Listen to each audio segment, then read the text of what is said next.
What's up, guys? Welcome back to Rebranding Safety, the podcast and YouTube channel translating health and safety to help you save money and save lives in your business.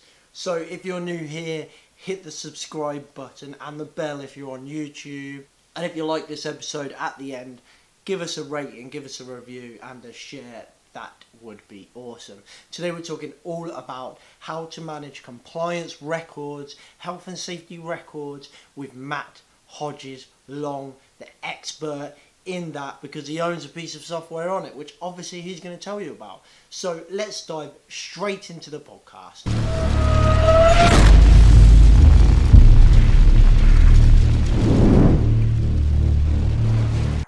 Okay, so we all pretty much know, everyone that listens to the podcast knows that I'm a massive advocate of kind of reducing the amount of paperwork that we have in our businesses. But in short, there is an importance of having records and keeping records, and in some cases, it's a legal document.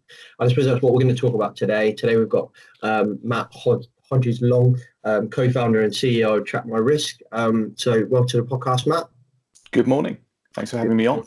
That's okay. Thank you very much for coming on. Do you want to take us on a little journey, Matt, of kind of where you started and how you came to be the co-founder and CEO of Track My Risk, and take us on a little story?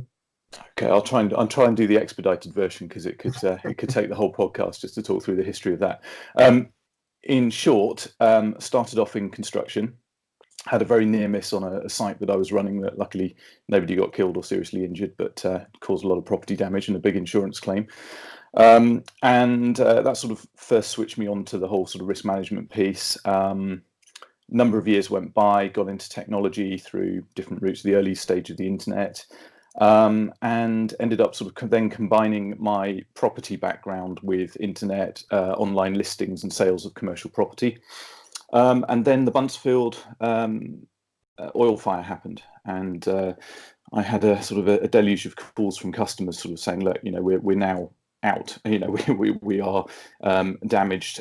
We need to get back online. Can you help?" And then from that, sort of got into providing specific services around work area recovery and that sort of thing.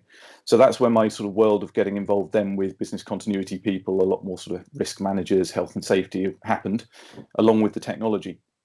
And this business sort of grew out of that experience, although it's a different business with a different business partner. That's where the sort of the original idea came from. And we just found that as we got more and more into working with companies and sort of said, well, look, where are your records? Where's a copy of your fire risk assessment? Show us your business continuity plan. Where's your current insurance policy? Let's have a check of all of this. We found that nobody could evidence that in a kind of a, yeah, here it is, 20 seconds later, there's the information you want. It was always, I need to go and speak to Deirdre, but Deirdre's on holiday because she looks after that bit, and this bit's over here. Oh, I can't find that one, or this one's 3 years out of date, or whatever. So we got to think, actually, this small element of what we were building in Track My Risks for the sort of document management and, bless you, the document management and evidential piece, which was only ever going to be a tiny bit, became the thing. And the rest of our roadmap going forward got slowed down, so we could actually capitalize on the opportunity to sort the documentation and the evidence out. So we sort of came up with this concept of a system of record. And our view now is, if it's not in there, it doesn't exist. And that's the sort of the mantra that we have with clients, and say, if you need it, it's there. If it's not there, let's assume it doesn't exist. And then that's the way we move forward. And then it becomes very obvious to say, does that organization have that underlying control or that policy? You can always debate whether it's fit for purpose after the event, but let's see if we can find what we should have. And that's sort of really where the whole sort of concept was born from. And it's grown on since. So I suppose you kind of touched on that kind of messy nature that we have around record keeping.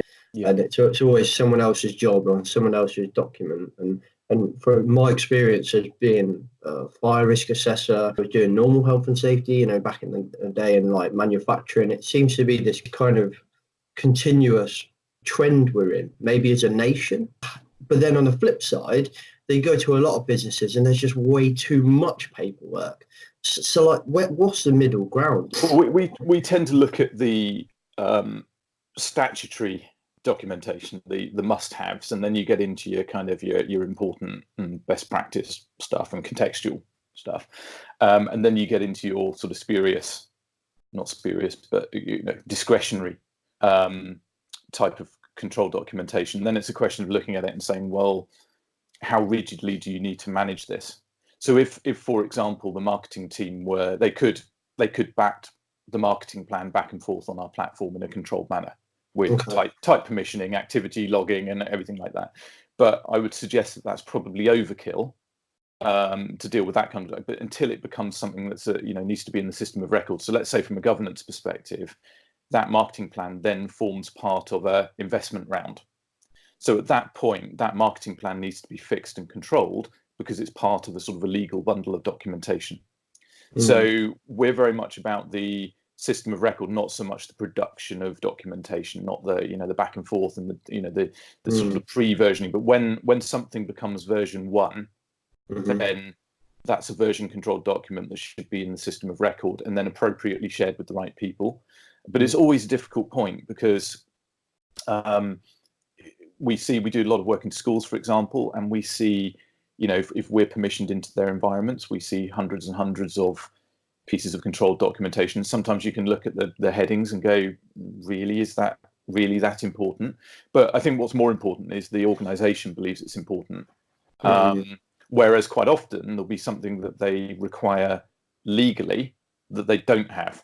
So at that point, if they ask us to critique whatever they've uploaded, I mean, I must admit that, I must say that we don't by default see what customers are uploading into our platform. So it's only when they say, could you have a look at what we've done, they invite us in, and then we can give them a few pointers.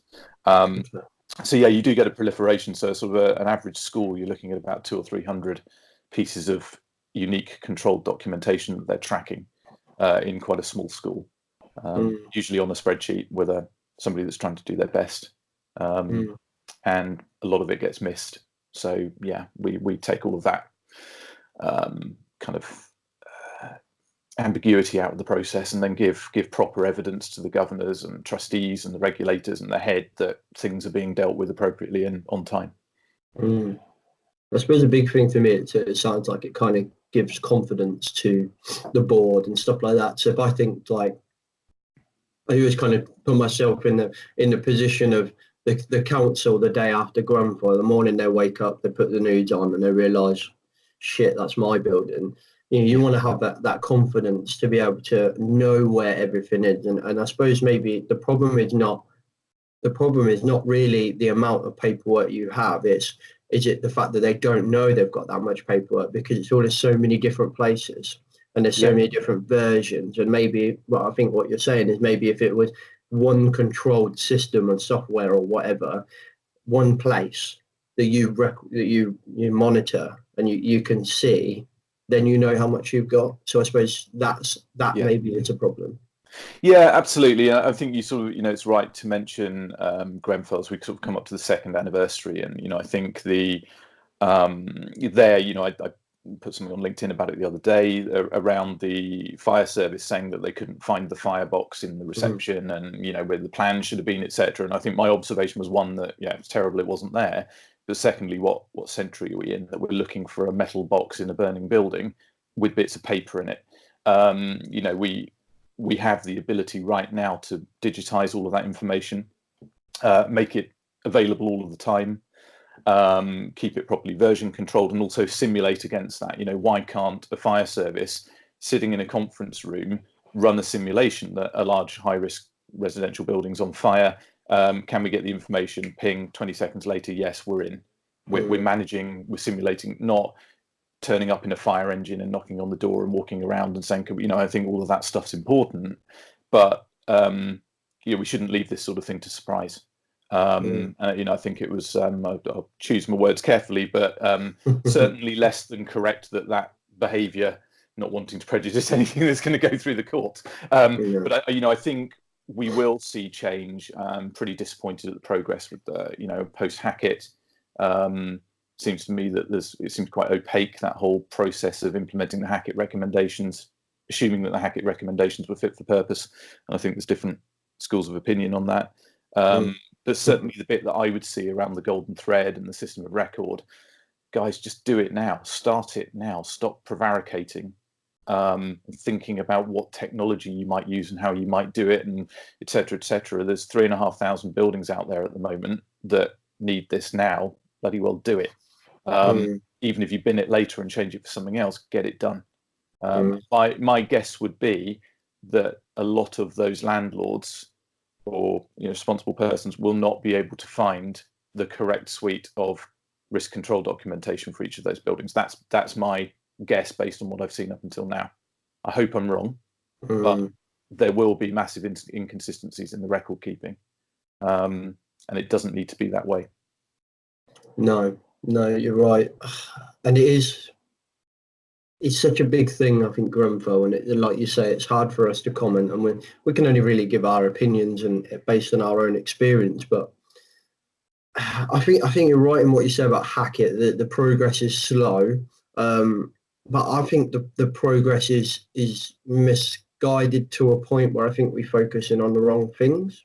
I think Hackett's style and her style kind of continues in that document is all around culture. I think a lot of people forget that she's referring to two different industries there. She's referring to build, construction, and maintenance, housing.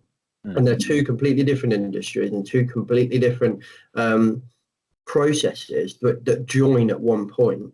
But ultimately, they're both responsible people. Like you say, one's responsible for the build, one's responsible for the maintenance of the property. But Grenfell wasn't built yesterday. And as much as, yes, it was refurbed, quite recently prior to the fire, it was not built yesterday. And there is no way, in my opinion, that should have happened. And there's no way, and people that I've spoken to, fire engineers, fire risk assessors, fire service people, that should not have happened. And the lady that was the head of training on the inquiry said that, if someone come to me and said, let's do a simulation for Grenfell, let's create a building and train if that happened, she said, I would have said no. And I thought, fair play to her, standing up and saying that after Grenfell, that takes some balls. And to admit that just was not reasonable, that was not feasible for that to have happened. But you are right to a point where if it does happen, whether it's a small fire or a big fire, we should immediately know where we are, what we've done, and how we are, that confidence piece. And that kind of compartmentation records, building plans that we've got from the construction industry and all that kind of thing. And it's having it in that one place, which we are just horrendous at. I feel frustrating from my point of view that it's not difficult. But I think, and we'll come on to track my risk definitely, but I think we might end up coming on to it now actually. But I think in my opinion, there's a lot of software out there. But it's all right. This is for example, marketing software. This is the finance software, and this is the health and safety software, and this is the compliance software. This is the HR software. There's not here's a business software, if that makes sense. Or there may be, but I don't know. And if there is, you need to be shouting louder, and maybe that's what you're about to do. But that kind of that one business solution. I think I'm a firm sort of advocate in sort of specialist software, but I think there's absolutely no reason why they shouldn't integrate with each other. So, for example, I wouldn't, although my platform can be used for basic sort of customer relationship management, CRM, if you need to do that properly, then go and get yourself Salesforce or something like that. If you want accounting, go and get Xero or, whatever. Our initial thought was that, if I want marketing automation, I can go to HubSpot. If I want team collaboration and software, I can go to Jira and Atlassian, et cetera, et cetera.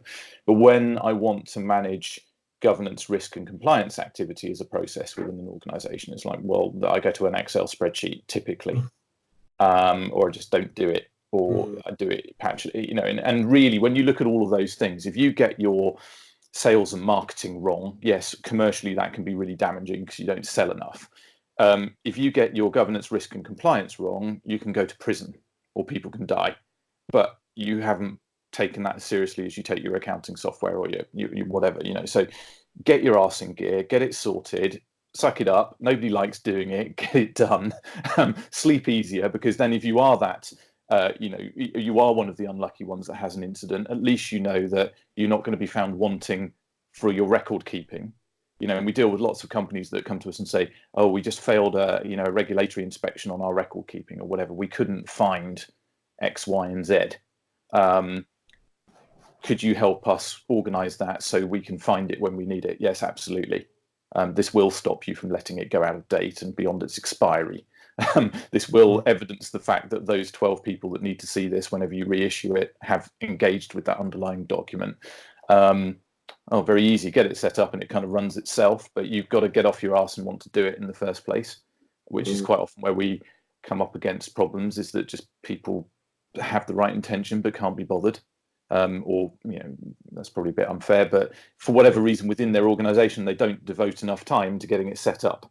But a lot do, but we can't force people to do it. All we can say is that if you can't evidence this stuff and you're sitting in front of a judge or a regulator, then your life is going to be a hell of a lot more stressful than it should have been if you'd have bothered to actually populate this information. So, crack on. But yeah, it's a difficult one. It doesn't seem to get taken as seriously as I think you would expect this subject matter to be taken. And maybe that sort of come through in Grenfell, that it was all a bit laissez-faire, even though you've got a very high risk building there full of a lot of vulnerable people. They should have been on it, I would imagine, far more than they were or appear to have been.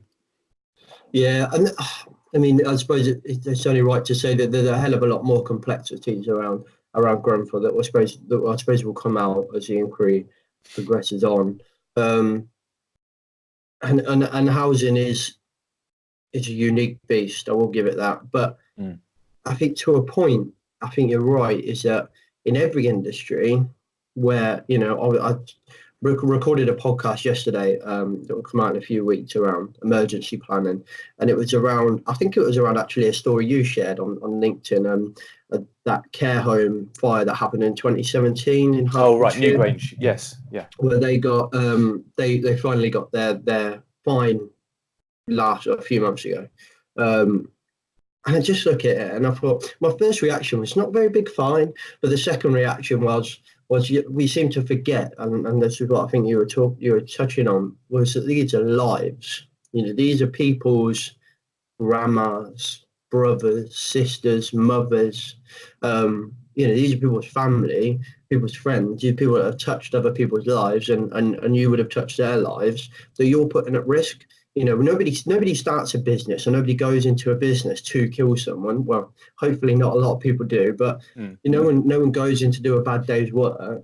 It's just that kind of complacency, I think, and we've become so inherently safe in our daily basis in the UK and other kind of major countries, and we're pretty much around the world, to be honest. We've become so inherently safe in what we do that when it comes to the real risk, we seem to forget, because we just think, oh, everything's just safe nowadays. I think maybe it's that realization, and I would have hoped that Grenfell would have opened our eyes to that. But like you said earlier, I don't think we're switching on. I just don't think we're switching on. I went to a housing conference a few months ago, and it was with the NFCC, the National Fire Chiefs Council. We're given this piece, and all they did was just bash the Hackett report because it didn't regulate sprinklers and all this, whatever. And then there's a Labour government Labour people came on and they just bashed Tories, and then Tories came on and they just bashed Labour. And I said, we're not getting anywhere here. And we finally got to a Q&A, and all people asked was, when you regulate sprinklers, we'll do it, essentially, is what they were saying. But none of them had done it. And they were all asking questions around, should we do it? And the answer was always yes for a lot of these properties. And is the answer to install sprinklers everywhere? I don't think so. Compartmentation is an unbelievable, amazing system, but you've got to maintain it. And it's that kind of process. We just seem kind of naive, I think maybe is the best word. Yeah, I think you're entirely right about the fact that very few people sort of set out in the morning to kill people, and thankfully it doesn't happen that often, in the grand scheme of things. But if you are one of those people that doesn't dodge the bullet, so to speak, and statistically there will be some. There are fires, there are floods, there are explosions, or whatever. Then you've at the very minimum, you've got to make sure that you've got your paperwork in order, that you've got your arse covered, basically. Also, that you're managing the risk effectively, because, you still, even if you are technically not culpable, it still wouldn't be in a nice position to be in, that, owning a care home where X number of people died in a fire. So I think as long as you know that you did everything that you possibly could prior to the event, then I think you probably sleep easier at night, and then there's always that sort of grey area between, are you culpable enough for enforcement? And the bar is quite high, as was one of an ex HSE litigator once said to me, when I asked her what their win ratio was, and she just sort of laughed at me and said, well, we never lose because we only prosecute the cases we're going to win. I won't say her name, but I thought that was a very good point. So, I think from a defensibility perspective, if you can turn around and say, well, look, here's my historical control paperwork, all of the dates line up, everything was done, we took all reasonable steps, then I think you're probably going to introduce enough ambiguity into the case for them potentially not to want to prosecute. Doesn't bring those people back, but at least, perhaps your business will continue. That's one of the things that, if you look at the HSE enforcements, and then you actually look at the survivability of companies that receive a large HSE fine, there is a huge spike in company failures post fine, because you mentioned that was quite a small amount of money. Yes, but in the context of a very low margin, potentially barely profitable care home, that's probably game over. Who knows? I don't know about that company. I haven't looked into them, but for a lot of them, they just about manage. So if you hit them with a 50 grand, 100 grand fine or whatever, that's probably, index for that business. Fair point. It's just nuts. It probably could have been avoided, with that one, with a bit of evacuation planning and, understanding what you're going to do in the event of a fire, then, they probably could have got those people out. That was my read of the situation. Mine was the same. It's just crazy. It is, yeah. And I think that's a fair point about the fine. The sentencing guidelines just obviously take that into account. And I suppose it's worth mentioning, well, without repeating the podcast that is going to come out in a few weeks, that they're going to get smashed with civil claims as well. And I suppose for anyone that doesn't know, it's the criminal one is beyond reasonable doubt, which is obviously why the HSE won't take it unless they can prove beyond reasonable doubt you've done everything that's reasonably practicable with the business. Well, they're two woolly phrases there, aren't they? Like beyond reasonable doubt, reasonable. Okay, what's that mean? Well, that depends on the judge and the jury and the evidence.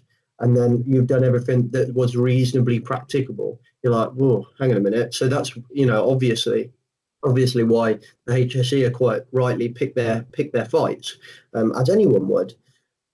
And then from a civil law point of view, it is much easier to get through. It's the balance of probabilities and that side. I think that's the right phrase, and that which is much easier to prove. And I think from a documentation point of view, I would always say when I was doing fire risk assessment, I could probably tell in about 5 minutes whether it's going to be a good assessment or a bad assessment based on a few questions. One would normally be, have you got a fire strategy? Probably one of my first questions, so that I can have a look at that over a cup of tea, have a nice conversation with them, and then we'll go for a walk around the building. 9 times out of 10, the first answer was no.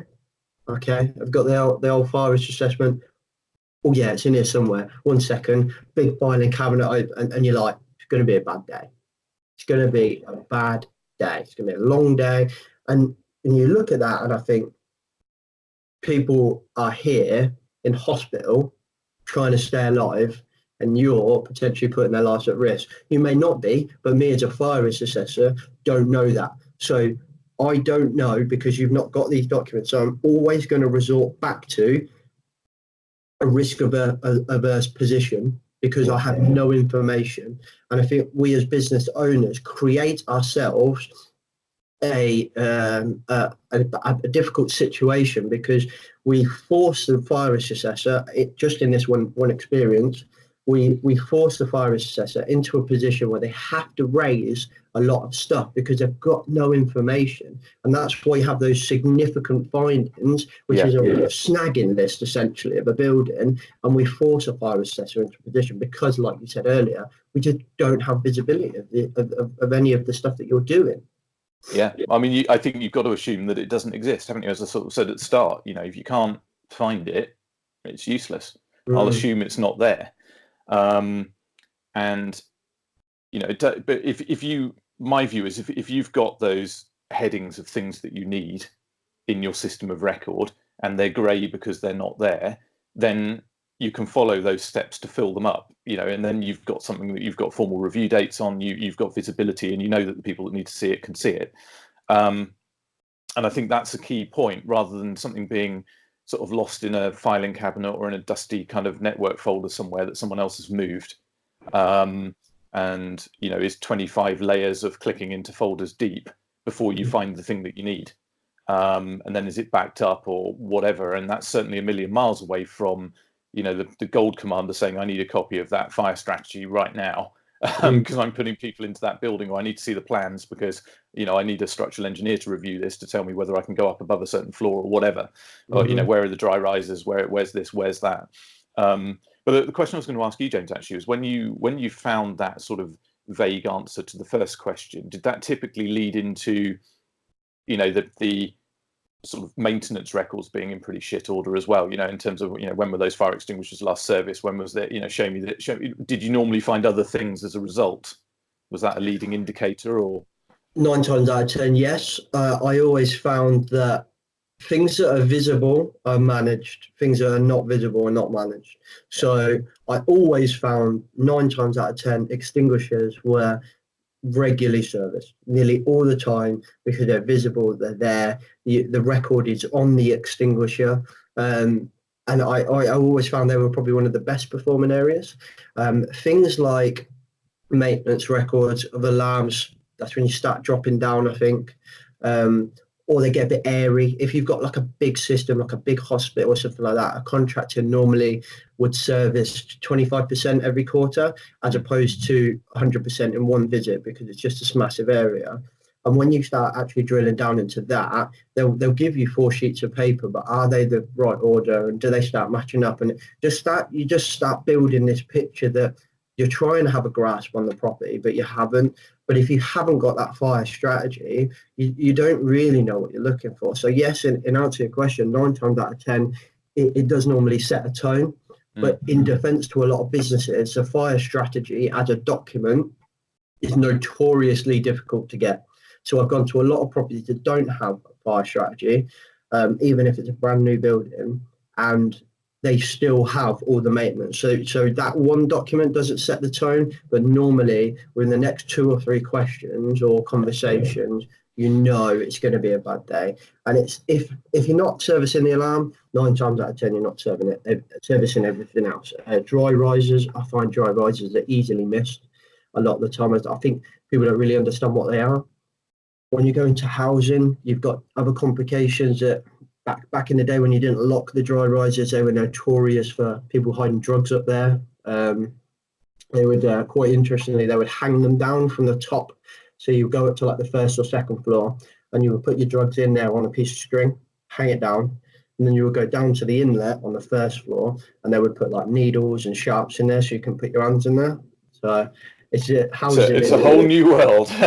Housing is a beast, and that's why it's all new to me. Yeah, okay. And it's interesting, but like when you hear some of these stories, and you just like you can really start to understand how something like Grenfell actually came to happen, and it is just a really fascinating industry. But we got to drill it down to its basis form. What is this? We are selling properties. That's what we're doing. Whether we rent them out, lease them out, or private sell them, we are selling properties. So would you sell a car that's not maintained? No, you wouldn't.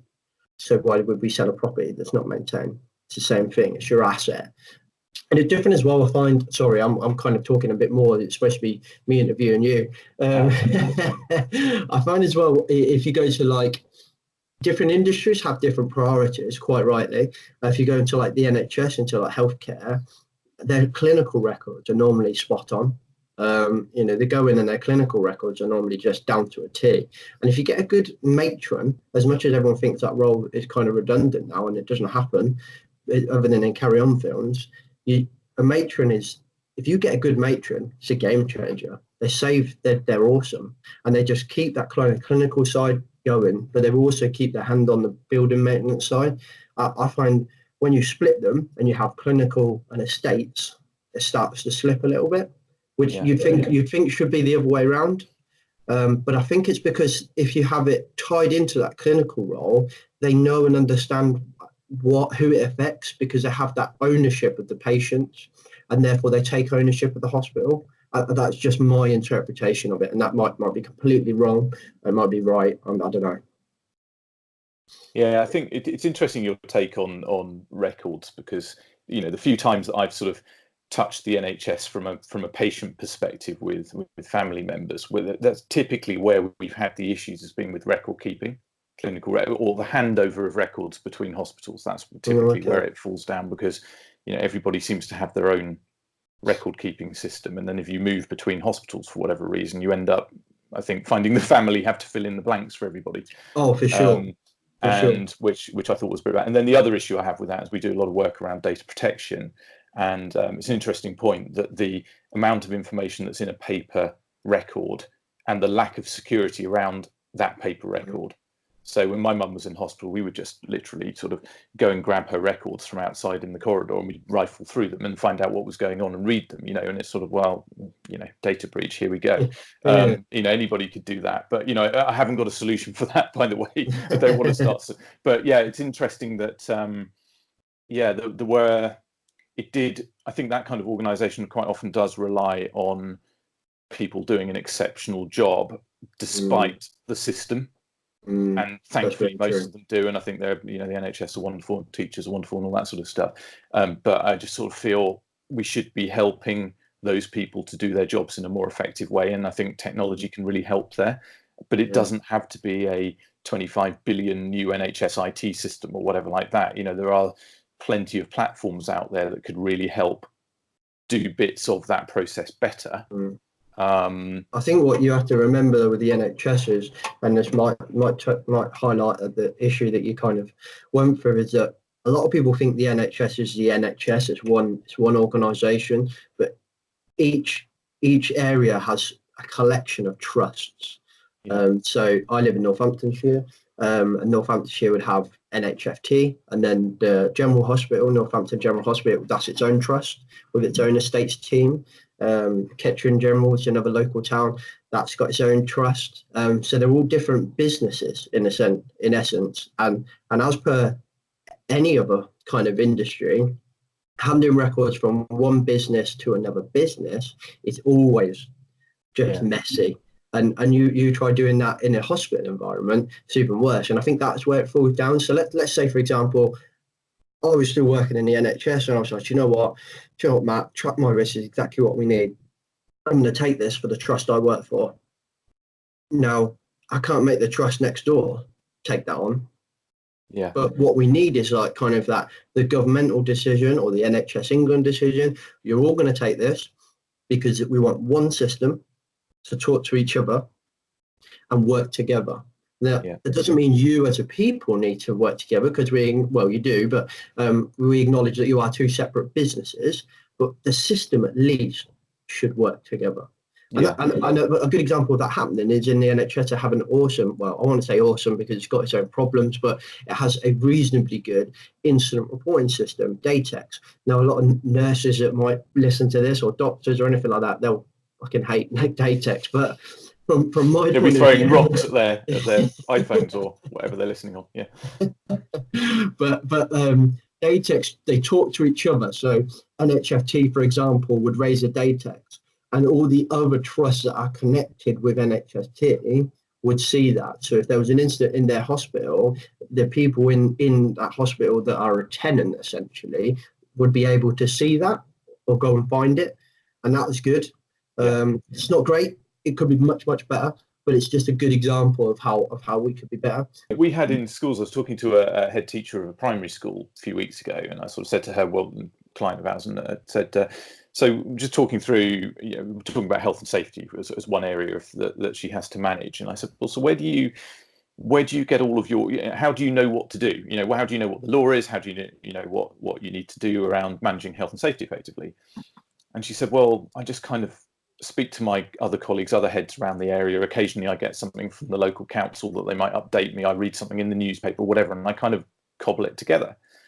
And I said, well, how do your other heads around here do it? And they said, well, they all do the same thing. So you've got all these little sort of cottage industries, effectively, these little islands of, I was sort of expecting this benevolent management layer at the local authority or whatever that would say, okay, I've got 48 schools in my patch.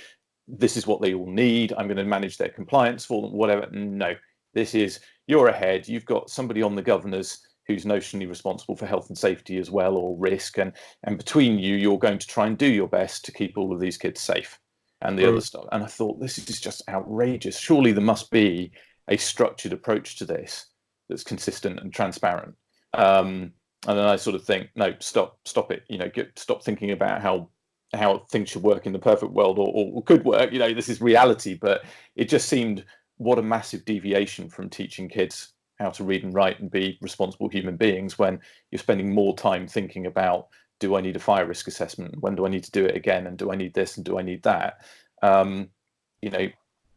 These people are educators first, that then get sort of thrown this other responsibility in the same way that they've got to, and they were talking about letting contracts for people to come and mow the lawns and the fields and things. And, I thought all of this administration and, going out and getting your own contractor and due diligence and all of that stuff, risk assessment, this isn't educating. Why are they doing all of this non-educational stuff? But it seems to be repeated up and down the land, and it's sort of, so I think definitely we can help with that. And I think by templating it really does simplify it to a degree, but it doesn't do it for them. Unfortunately, it doesn't take all of the pain away, but it certainly helps. I suppose that's a good point then to kind of start talking about track my risk then. So I suppose let's start with the question, what was the moment that you thought, track my risk fills the gap? Was there a gap? What was that kind of light bulb moment where you thought, this is what we need, this is what the world needs or the business industry needs or whatever, and I know how to do it? So I think we knew that, so Richard and myself, so Richard, my co-founder, we worked together sort of 16 years ago. He ran digital web design agencies, and we kept in touch, and we both sort of at the right time to sort of say, well, let's get together and do some kind of business, technology business. And I'd been working in that whole sort of risk management area around the world with people like Regis for a number of years, and we sort of got talking about what were the missing ingredients. So the first one was that in smaller businesses, there was nobody to call if you had a problem. So you had some kind of incident, you're effectively on your own to deal with it. And we came up with this whole concept that, if you break down on the motorway in your car, most people ring the AA or the RAC or green flag, and an expert comes to help and certainly takes them to a place of safety or fixes it or whatever. So in a business context, we came up with the idea that, why don't you call us, subscribe to our service, and we'll be like the AA for businesses, and we'll help you fix the problem and all that sort of stuff. So that's sort of concept number one. Distribution is a problem with that. We knew we could do it, but when somebody calls you, so for example, if your Ford Focus breaks down and somebody comes along and the AA, and they kind of know how a Ford Focus is wired and they've dealt with them before and all that sort of stuff, but if you get a call from a business owner, you've got to spend a lot of time in preamble saying, so what is it you do and what do you rely on and what's important and all that sort of stuff. So we rapidly sort of said, well, if we're going to bring lots of companies on doing this, it would be ideal if we knew a lot about them before they call us. And that's where you start getting into your planning. So if you sort of said, well, where's your business continuity plan? Where's this? Where's that? Give us a load of information about your business. So if you then call in a panic, one of our people will be looking at your pertinent information. So the equivalent of the firebox or whatever. So that's really where this whole concept came from. And then we sort of said, well, actually, do you know what? Most people can't answer that question because they haven't actually got what we're looking for. They can't find it. So why don't we start by helping them find this stuff? So let's build a place where they can publish this information, keep it private but secure, and then other people can, they can permission it to other people and to experts. So for example, they could click the select all and share it with us as a service provider, and then we're looking at the same information as them. So that's where our whole sort of platform idea came from. And then it's kind of been interacting with customers and them saying it would be really cool if it could do this, or I've got a need to do that, or it'd be awesome if you could do this for us. And then it's sort of grown from there, to the point where now, if you were to have an incident or an accident or an investigation or whatever, you could then effectively throw the activity logging data from Track My Risks at the lawyers to prove your innocence or lack of culpability or whatever, because it's everything that goes on in that platform is evidential. So yeah, that's kind of where it grew from, and we're used by about just under 3,000 companies now. Wow. In terms of live user accounts. Not all for their sort of enterprise risk. Some of it is just, I'm a main construction contractor, and I need to vet the insurance programs of 1,000 subcontractors and suppliers. So how do I ingest all that information securely, check it's all okay, and authorize them? Well, that runs on our platform. We've just got a client coming in that are going to be certifying roofers for competence, roofing individuals. So that upload of all your qualifications and all that sort of in a structured way is going to happen on our platform. So we go everywhere from a school where we do absolutely everything to a much larger organization where there might be one little business process that runs on our platform. But it's all the same thing. It's uploading documentation in a secure, evidential way, making sure the right people can see it, and tracking the underlying sort of renewals and expiry dates that sit within each of those documents, and reminding people that they need to do something again. You've got to do this thing again. You've got to formally approve it. You've got to renew your insurance or whatever it is, times 30, 40, 50,000 pieces of documentation across the platform. So yeah, it's quite simple really, but not simple to build and keep secure and sell and all those other things. But yeah, in terms of what it does, it's it's not rocket science in terms of the concept, I don't think. So what would you say, like the vision of Track My Risk, and what's the vision and values of what's your vision, I suppose? Is it that kind of to move forward onto that kind of breakdown cover as well, or is Track My Risk kind of creating its own? Probably more with a partner now, to be honest. I mean, I think we've got enough to do with the software. I think high level, the lofty goal is that we believe every organisation should have a Track My Risks-esque system in place.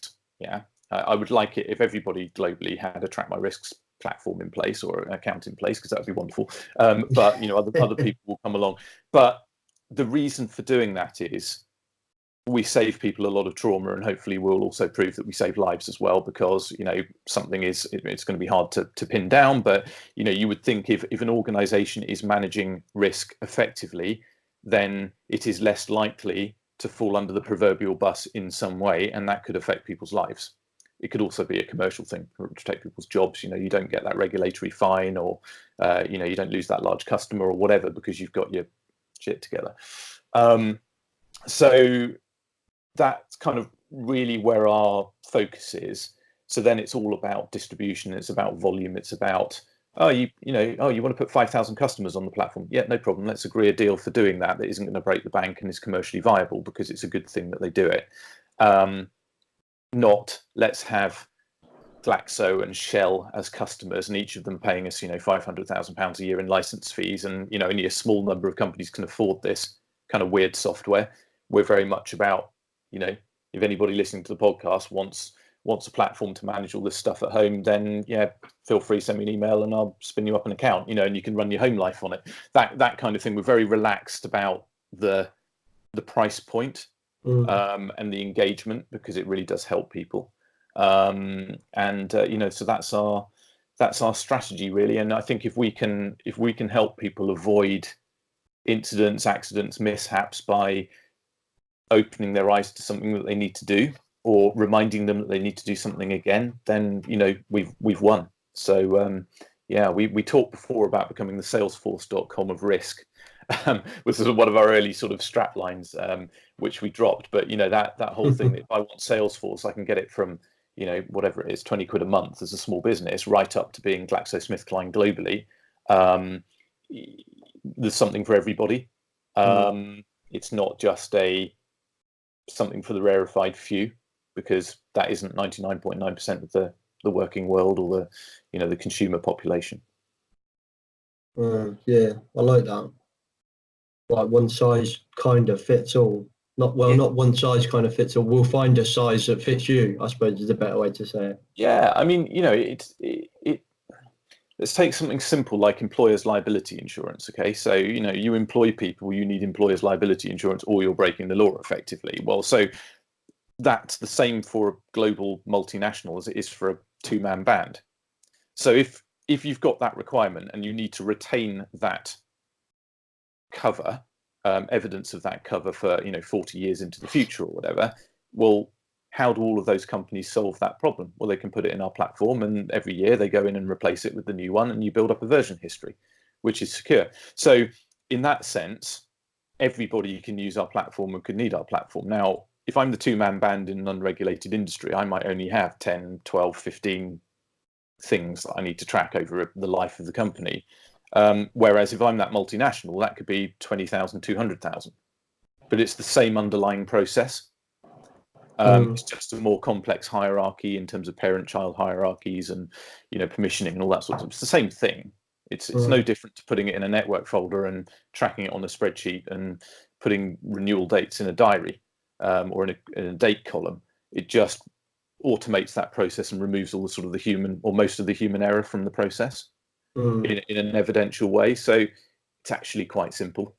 It's just about as organizations get larger and more complex, it just becomes a more complex implementation of the same underlying software. So yeah, that's where our implementation partners help with that, and they go in and sort of map the process and sort of say, well, what are you doing? So how are you coffee chain getting a copy of the food hygiene policy out to 500 stores simultaneously and checking that all of the managers have engaged with them? Well, you can do that with one push of a button through here, or you can use the internal mail and you can send people around auditing and doing all of that sort of stuff at great cost. It's up to you. So they're the sort of conversations we have with the larger companies. Okay. Who do you find coming to you, and when are they coming to you looking for this? So is it a safety professional? Is it normally the business owner or a responsible person? And then that's question one. And then I suppose question two would be, when are they coming to you? Is it always after an audit? Is it always after the fireman knocks on the door or the local authority knocks on the door? Or are we getting an increased appetite for this kind of digital revolution, I suppose? Yeah, to answer the second question first, because I'll probably forget the first one. We're seeing a bit of a sea change that I think a lot of people are now saying, look, we've got to improve this process. For most organizations, there is a process that runs at the moment. It's just not particularly efficient. So a lot of it is a driver from, one company came to us the other day and said, look, we've got 16 health and safety professionals, internal sort of audit health and safety people in the business. The manager of that team is looking to add on another 4. Is there a way of using some technology that means that we don't have to expand the team at the moment? Could we become more efficient and get more out of the people that we've already got? So the answer is yes. So there's a cost driver to managing that compliance. We get a degree of companies or organizations that come to us that have failed some kind of inspection or have had a near miss. But they're not typically searching for what we do. So they might be more concerned around, so they're introduced to us by people that know us. And then that's where your health and safety. So that one school, for example, failed an inspection on health and safety record keeping. They called in a consultant, health and safety consultant that specializes in schools. And he said, as a part of his recommendation, I suggest that you manage the controlled documentation and evidence on this platform. And then they called us and said, look, can we? And they've become a customer. So there isn't that sort of universal awareness at the moment, because I think most people's default reaction is, well, I'll go out and create another spreadsheet. And that tends to be the way that in small organizations it works. It's, I've got a spreadsheet with 150 rows on it.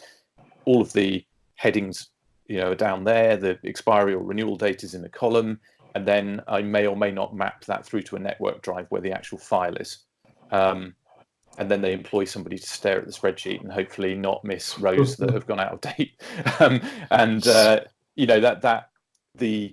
was a case recently that's just going through the inquest of a little boy that was hit by a piece of cheese. Somebody threw a piece of cheese and he had an allergic reaction to it. Tragically died. But as a part of that, the school had an EpiPen, so a steroid driver pen to administer, and it turned out that was out of date, gone past its expiry date, and as a part of the evidence, they sort of talked about there was an error in the spreadsheet. Right. Somebody had put the wrong date into the spreadsheet, and then it hadn't. It's effectively I think that the pen was a year out of date. Now, whether that actually contributed to the boy's death or not, I'm not sure, but it, to my mind, was something that was easily avoidable in terms of an admin error. There was no oversight on it. Obviously, there was nobody checking the date. There was no photographic evidence of the box, which we would hold, and there was no automation of the reminder process to say to the parents, you need to send in another one because this one's expired. So there was a whole series of failings there, which are eminently avoidable if you've got the right technology and the right process. So yeah, there's one of the problems we have, James, is that whenever you go into an organization, there are just so many things that we can help with. It's often a bit snowblinding, kind of where the hell do we start? Yeah. So normally it's, okay, let's do gas safety certificates, or let's do fire risk assessments, or let's do your insurance documents, or whatever it is, depending on the size of the organization, and let's expand out from that core, because usually there's too much in too many pockets. I might have a look for that case study of that little boy. That sounds interesting. Yeah, it's a school in Ealing. If you look through my LinkedIn feed, you'll find it.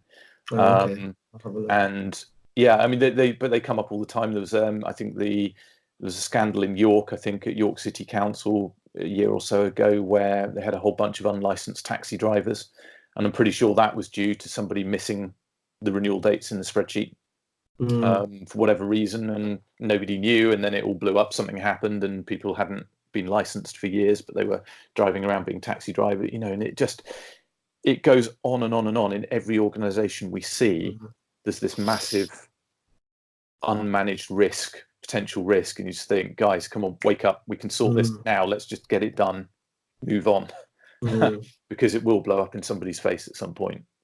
Definitely. That's an interesting one from a causation point of view. From civil law, they would look at that EpiPen from a causation point of view, I think. So did the fact that they didn't have that EpiPen cause the young boy to pass away, or was it the fact that the cheese was thrown caused the child to pass away? That'd be an interesting case. Okay, so I suppose if I'm listening to this podcast and I'm thinking, wow, Matt sounds and Track My Risk sound like that's what I need. How do they find you? How do they find Track My Risk? What does that look like, that process? How can they find out what Track My Risk look like? Okay. Before they spend their money? Yeah, well, no worries. So trackmyrisks.com is the website, and there's videos on there, and there's contact us buttons, and there's screenshots and all that sort of stuff. For me, I'm all over LinkedIn. I think I'm the only person with my name, so it's Matt Hodges-Long. So if you find that person, then that's me. Typically at Matt3TE on Twitter, and just hit me up and let's chat, and then we'll demonstrate to you. And sort of really what we need to do for organisations is sort of understand the use case, and then we'll demonstrate that use case in real time, because it can vary massively in terms of what people are trying to achieve. If you want to be opening up accounts to all of your staff, for example, because you want to put their health and safety training records and compliance training records on there around the person, or you want to do customers, or you want to do business units, these can all be set up really easily. So we'll demonstrate it. So yeah, just hit me up. Even if you completely disagree with what I'm talking about, always happy to chat. Engage on LinkedIn, not shy in coming forward on and things of interest on LinkedIn. Always open to new connections. So yeah, let's talk. Awesome. And I suppose would it be good for your future customers to kind of know their biggest risk, to be able to pick that one thing to focus on, like you said earlier about gas, or would that be part of the conversation that you would have with them anyway? It could be part of the conversation. I think most people often know. It depends on the level of, if I'm dealing with a health and safety team within an organisation, they kind of know what's going on. If I'm dealing with somebody that's an accountant that kind of has been thrown the hospital pass of kind of, you're now in charge of, fire risk assessments or whatever, then often they need a bit more guidance. And then typically what we would do then is we would introduce them to people from our network that can actually go and do that work for them. I'm not going to go and do a fire risk assessment, but if somebody needs one, I'll point them at the right people to go and help them. So it's a reciprocal sort of thinking about private people that are in private practice, that might be introducing Track My Risk to their clients, are also going to receive requirements from us in terms of new work. For we will have clients from other areas that need their help, and so it goes around. So we'll guide them through it and understand what the use case is, and then typically we will have managed that use case before, and then we can sort of show that operating, and sort of within 20 minutes, half an hour, it's up and running. It's that quick. It's not weeks or months, or it's a matter of minutes to actually sort of show what is currently a spreadsheet process or a manual process, showing that it's automated. So that's simple. We rarely have to say no, let's put it that way. Oh, awesome. That's awesome. Thanks, Matt. Thank you very much for coming on the podcast as well. No worries. It's been really good, and look forward to hearing it. Okay guys, I hope you found that useful. There's quite a lot of value bombs in there.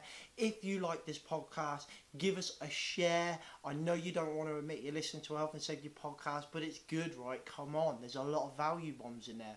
Give us a share. Hit like and subscribe. If you're on iTunes, give us a rating and a review. If you leave us a review, give it a screenshot and share it on Twitter at Rebranded Safety. Let us know so we can give you a shout out. Thanks for listening, guys. See you next week. Safe.